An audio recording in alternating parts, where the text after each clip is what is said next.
Halo MTDers, kembali lagi di Bincang-Bincang Saham. Kali ini kita akan bahas yang panas-panas dan yang cuan-cuan pastinya. Sesuai dengan judul video kali ini, kita akan bahas kinerja keuangan BCA yang pertanggal 21 April 2022 lalu udah dirilis nih laporan kuartal 3. Dan hasilnya BCA mencetak laba bersih sebanyak 8,1 triliun. Faktor apa aja sih yang mendorong kenaikan laba BCA? Dan prospek kedepannya tuh gimana? Serta kalau teman-teman sebagai trader maupun investor, strateginya gimana? Masih boleh entry apa enggak sih? Yuk kita akan bahas bareng Coach Afif. Mau dapat bimbingan intensif belajar saham dan referensi? Bisa tanya jawab secara intensif? Yuk, daftar mtrade sekarang di mtrade.id/whatsapp atau klik di bawah sini ya.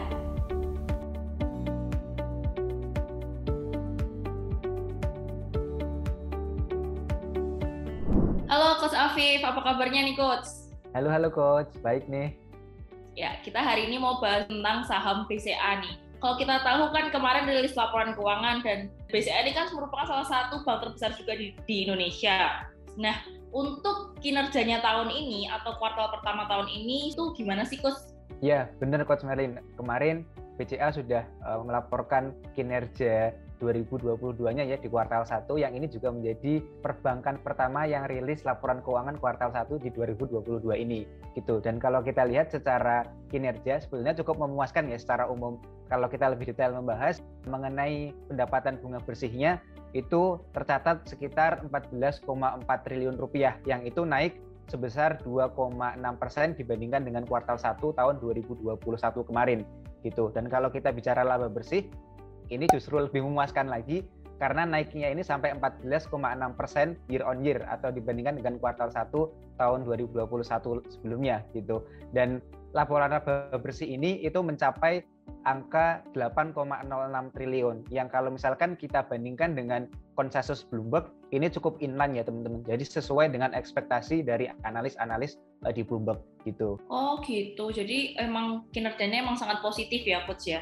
Nah, kalau kinerja yang positif ini tuh sebenarnya yang mendorong apa sih Coach? Mendorong menaikkan laba ini?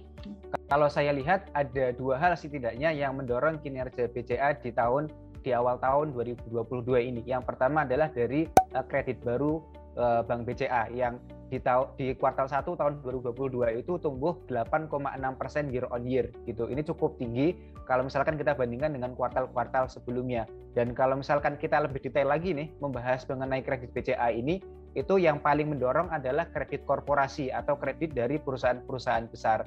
Dan sebetulnya bukan hanya kredit dari korporasi aja yang naik, seluruh kredit dari segmennya BCA itu naik. Kayak misalkan kredit komersial atau UMKM itu naik sekitar 8,2%. Kemudian consumer itu kalau misalkan teman-teman kredit mobil atau kredit rumah itu masuknya consumer itu naik 7,6%, dan yang paling tinggi itu kredit korporasi dari perusahaan-perusahaan besar naik 9,2%. Nah, faktor yang kedua yang saya lihat teman-teman itu dari beban provisi. Jadi beban provisinya BCA itu turun 13,4% di tahun ini, di kuartal 1 tahun ini gitu, yang sebetulnya ini akan seharusnya berlanjut ya, karena beban provisi ini kan beban yang dialokasikan perbankan untuk jaga-jaga kredit macet. Sedangkan berbeda dengan tahun sebelumnya, tahun ini seharusnya kredit macet itu sudah mulai turun karena ekonomi sudah mulai membaik gitu. Jadi secara risiko kredit itu lebih rendah. Yang ini juga mendorong kinerja Bank BCA di kuartal 1 tahun 2022 ini. Oke, kalau dilihat lagi nih Coach, untuk pendorong BCA memang dari ini ya, kreditnya ya, tingkat kreditnya. Ini juga ada pertanyaan dari netizen mengenai kredit-kreditan nih. Ini pertumbuhan kredit korporasi dan KPR BCA ini jadi tanda positif juga untuk sektor saham lainnya nggak ya? Kan kalau demand sektor properti naik bisa ngefek ke sektor turunannya. Terus kalau kredit korporasi naik, terutama untuk ekspansi juga jadi tanda bagus untuk ekonomi. Gitu nggak Coach menurut Coach Afif? Pertanyaan bagus ini ya. Betul teman-teman. Jadi kredit itu menjadi salah satu indikator untuk potensi pertumbuhan ekonomi suatu negara gitu, karena kredit ini kan sifatnya leverage atau pengungkit gitu, pengungkit ekonomi dan juga pengungkit daya beli masyarakat. Apalagi kalau kita bicara mengenai kondisi ekonomi sekarang yang habis jatuh gitu, dan ketika kita di early recovery biasanya kan pemerintah mendorong untuk kredit ini tumbuh lebih tinggi gitu. Kenapa? Karena ya kalau misalkan nih masyarakat sudah mulai berani untuk kredit, masyarakat punya uang lebih gitu, dan ketika masyarakat punya uang lebih mereka akan spending, mereka akan belanja, mereka akan konsumsi. Yang ini akan menggerakkan perekonomian Indonesia di satu sisi gitu. Dan di sisi lain, di sisi produsen, kredit ini juga cukup menarik gitu. Karena ketika produsen ini melakukan kredit, maka kita bisa asumsikan mereka akan ekspansi gitu. Mereka akan memperluas bisnis mereka. Yang artinya kedua kondisi tersebut menjadi tanda yang bagus karena aktivitas ekonomi Indonesia akan accelerate dan juga potensi untuk pertumbuhannya akan semakin bagus juga, Coach Merlin. Oke, berarti karena ekonomi juga semakin akan pulih nih, dan juga yang pertama mendirect IHSG big picture-nya untuk Indonesia sendiri, market saham Indonesia ini kan perbankan ya Coach ya. Apakah mungkin nih kira-kira saham BCA bakal ATH lagi? Ya kalau kita lihat bisa ATH lagi atau tidak, ini tergantung bagaimana pertumbuhan kinerja BCA ke depannya ya gitu. Dan ini juga tergantung bagaimana potensi dari perekonomian Indonesia terutama di sektor perbankan. Dan kalau saya lihat ini BCA masih punya potensi yang cukup positif ya di tahun ini, terutama ada beberapa hal. Yang pertama dari pertumbuhan kredit. Tadi saya sudah sempat sebutkan bahwa kredit di kuartal 1 itu sangat bagus, dan kalau misalkan saya mengutip dari pernyataannya manajemen, itu mereka juga cukup optimis gitu bahwa kredit BCA di tahun 2022 secara tahunan ini kedepannya akan bertumbuh positif. Meskipun ya kalau kita bicara global ada potensi risiko yang cukup signifikan juga, tetapi BCA masih mentargetkan kredit ini bisa tumbuh dengan cukup optimis gitu. Yang kedua, saya juga melihat dari net interest margin BBCA teman-teman. Jadi kan kita kalau bicara di tahun 2022 itu kita akan menghadapi yang namanya kenaikan suku bunga yang mungkin akan dilaksanakan di sekitar semester 2 di tahun 2022 ini. Dan sebetulnya untuk kebanyakan sektor itu menjadi salah satu hal yang berdampak negatif gitu. Karena ini akan mendorong untuk laba bersihnya semakin kecil gitu. Tetapi kalau BCA saya rasa tidak demikian gitu. Karena BCA ini punya CASA yang cukup besar teman-teman. Jadi CASA itu current account, saving account gitu. Kalau teman-teman lebih umum itu mengenal dengan dana murah ya gitu. Dana murahnya BCA itu sampai 80% dari total dananya BCA. Artinya ketika nanti suku bunga naik, yang lainnya itu terdampak negatif, BCA ini solid gitu karena mereka tidak harus membayarkan bunga yang besar kepada nasabahnya dibandingkan dengan perbankan lain gitu. Oke, berarti emang kalau ATH itu tergantung dari kinerjanya ya. Kalau kinerjanya bagus ya pasti bisa ATH lagi. Dan kita lihat nih Coach Afif, kalau di akhir-akhir ini BBRI itu udah breakout ATH, penguatan cukup signifikan, BMRI juga, dan BBCA ini emang belum sih. Tapi dengan adanya sektor-sektor perbankan ini yang ATH atau menguat, prospek ekonomi kita gimana? Betul, seharusnya saham itu akan mengikuti dengan prospek ekonomi ya, tapi mungkin akan satu langkah di depan ekonomi kita karena saham itu kan sifatnya forward looking gitu. Dan kalau kita bicara perbankan, itu memang mereka mempunyai bobot yang cukup besar di IHSG ya. Karena kalau misalkan saya lihat di pertanggal 22 April ini sektor finance di IHSG itu punya bobot sekitar 27% gitu. Artinya ini menjadi sektor yang paling besar di IHSG. Dan menurut saya secara prospek juga masih cukup menarik ya kalau kita lihat perbankan secara umum, terutama terkait dengan money flow dari asing teman-teman. Karena mungkin teman-teman juga ngikuti market di tahun-tahun ini, asing itu selalu net buy gitu. Kalau misalkan kita cek akumulasi asingnya itu sudah sampai lebih dari 41 triliun rupiah gitu. Yang ini juga ada hubungannya terkait dengan kondisi global. Jadi kondisi global itu sebetulnya sekarang tidak sedang kondusif teman-teman. Karena kalau teman-teman lihat di Ukraina dan juga Rusia ada perang, kemudian perang ini juga berakibat ke negara-negara Eropa yang mereka kekurangan pasokan dari batu bara dan juga pasokan dari gas alam. Kalau kita bicara lebih geser lagi sedikit ke China itu sekarang sedang lockdown karena COVID ya, yang seharusnya ketika lockdown ekonomi prospeknya juga akan semakin menurun. Kalau kita bicara negara yang superior lagi, AS juga sekarang masih dalam masa pengetatan kebijakan moneter ya, yang more or less mereka akan terdampak dengan perlambatan ekonomi di tahun ini mungkin. Bahkan beberapa pihak juga menilai AS ini bahkan ada potensi untuk terjadi resesi gitu. Artinya kondisi global sekarang itu sebetulnya tidak mendukung, sehingga kalau investor asing mau investasi, mereka akan cari negara-negara yang secara prospek masih cukup menarik gitu. Dan saya lihat Indonesia ini menjadi salah satu negara yang cukup menarik ya, karena kita negara komoditi, ketika harga komoditi naik, kita juga diuntungkan gitu, sehingga ekonomi kita relatif solid untuk tahun ini seharusnya. Dan kalau misalkan kita bicara tentang investor asing terutama, itu mereka kan tidak asal masuk ya. Ketika mereka masuk ke suatu negara, mau masuk ke saham, mereka akan cari dulu saham-saham mana yang memiliki kapitalisasi besar gitu. Karena uang mereka kan juga tidak sedikit ya. Kalau misalkan mereka naruh di saham-saham yang kecil, itu relatif akan berisiko. Sehingga saya lihat perbankan ini menjadi salah satu sektor yang cukup menarik untuk dilirik oleh asing di tahun ini sih. Oke, emang sih ini asing memang berbondong-bondong masuk ke market Indonesia. Dan kalau teman-teman yang belum sempat investasi nih Coach, mungkin ada yang pengen masuk untuk investasi, tapi kalau melihat dari PBV atau valuasinya tuh dibandingkan bank lain emang udah paling mahal ya untuk BCA ini. Itu kira-kira kalau mau buat investasi gimana Coach? Sebaiknya kapan nih untuk masuk? Iya, betul Coach Merlin. Jadi BCA itu memiliki valuasi yang cukup premium lah. Karena BCA itu PBV-nya sekarang hampir 5 kali, sedangkan bank lain itu cuma 1 kali sampai 2 kali aja gitu.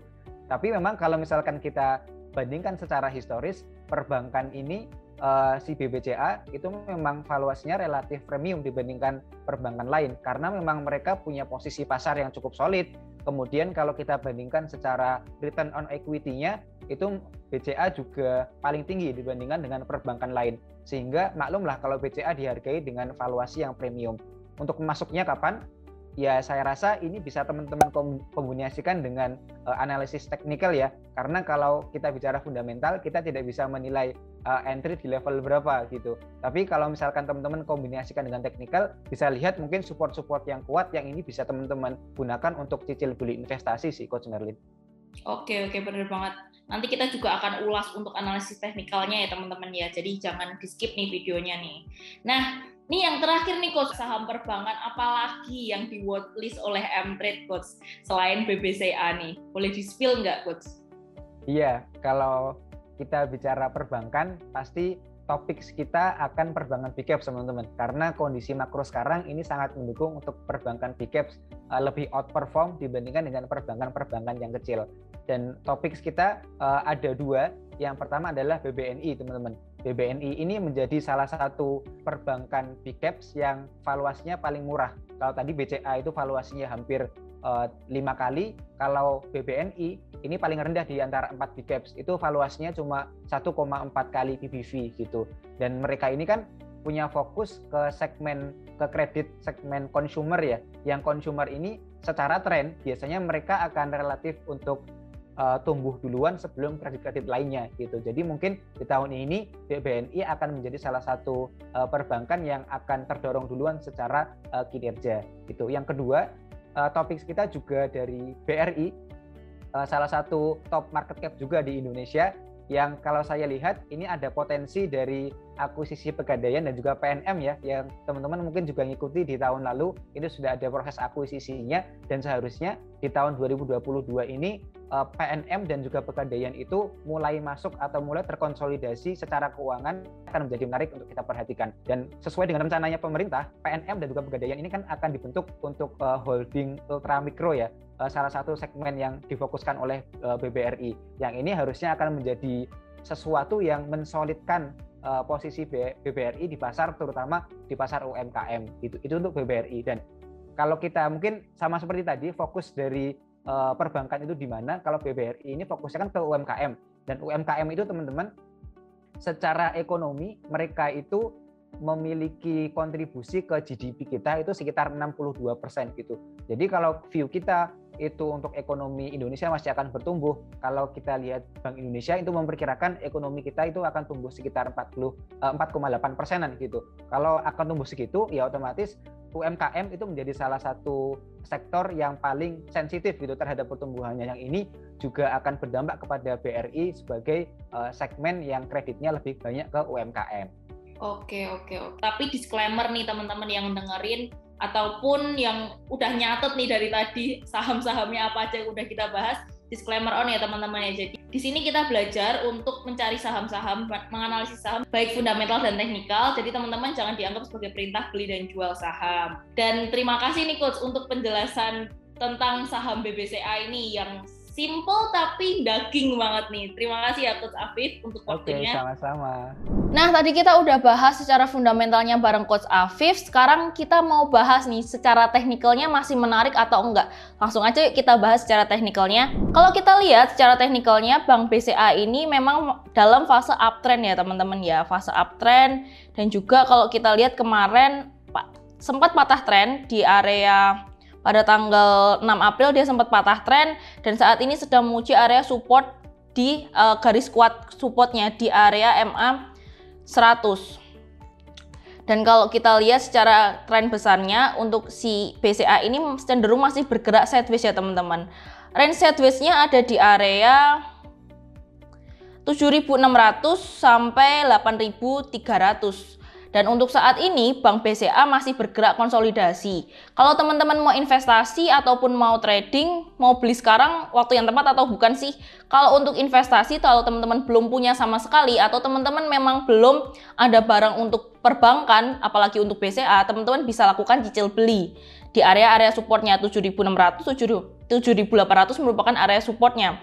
Tapi kalau nanti dia untuk teman-teman mau trading atau mau scalping aja, main cepet aja untuk di saham BCA ini kurang tepat ya. Tapi kalau untuk swing masih oke, masih cukup potensial, tapi tunggu aja di area-area supportnya. Untuk saat ini pergerakan masih cukup konsolidasi di area 7.600-an sampai 8.300-an.